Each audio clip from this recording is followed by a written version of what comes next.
Chairman PTI Imran Khan ने दावा किया है कि अमेरिका में हुसैन हक्कानी को कमर बाजवा ने लॉबिंग के लिए हायर किया। हुसैन हक्कानी उनके खिलाफ कैंपेन और जनरल रिटायर्ड बाजवा की तशहीर करते रहे।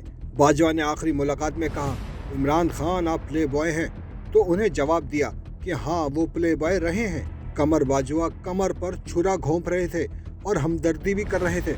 लाहौर से सहाफियों में गुफ्तगू में इमरान खान ने कहा कि एस्टेब्लिशमेंट में अभी तक जनरल रिटायर्ड बाजवा का सेटअप काम कर रहा है।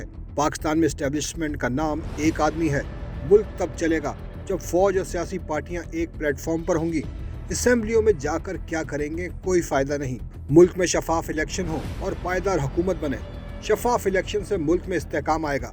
एस्टेब्लिशमेंट मईशत समेत सब बहरानों से निकालने में अहम किरदार अदा कर सकती है। पीटीआई के 3 अरकान पंजाब असेंबली को इत्मीनान के वोट के लिए एस्टेब्लिशमेंट ने न्यूट्रल रहने का कहा। कराची में एमक्यूएम को इकट्ठा और बीएपी को पीपल्स पार्टी में शामिल कराया जा रहा है। बिलावल भुट्टो को अफगानिस्तान के बारे में कुछ भी मालूम नहीं। मौजूदा अफगान हुकूमत के साथ हमारे बेहतरीन ताल्लुकात थे। दहशतगर्दी बेचकर डॉलर कमाए जा सकते हैं। मुशर्रफ ने भी दहशतगर्दी बेचकर डॉलर कमाए थे।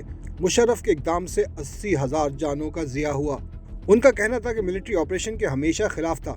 मैंने वजीरिस्तान ऑपरेशन के खिलाफ हमेशा आवाज़ उठाई। मिलिट्री ऑपरेशन से एक मसला हल और 100 मसले पैदा हो जाते हैं। साबिक वज़ीर आज़म का कहना था कि बुशरा बीबी खातून खाना है। हम ऑडियो लीक से अपनी नौजवान नस्ल को क्या पैगाम दे रहे हैं? बुशरा बीबी घर से बाहर सिर्फ पागल खानों और लंगर खानों में जाती थी। बुशरा बीबी कोई मरीम नवाज तो नहीं जो बनाव सिंगार करे। मरीम नवाज की सर्जरी पर लाखों रुपए खर्च होते हैं।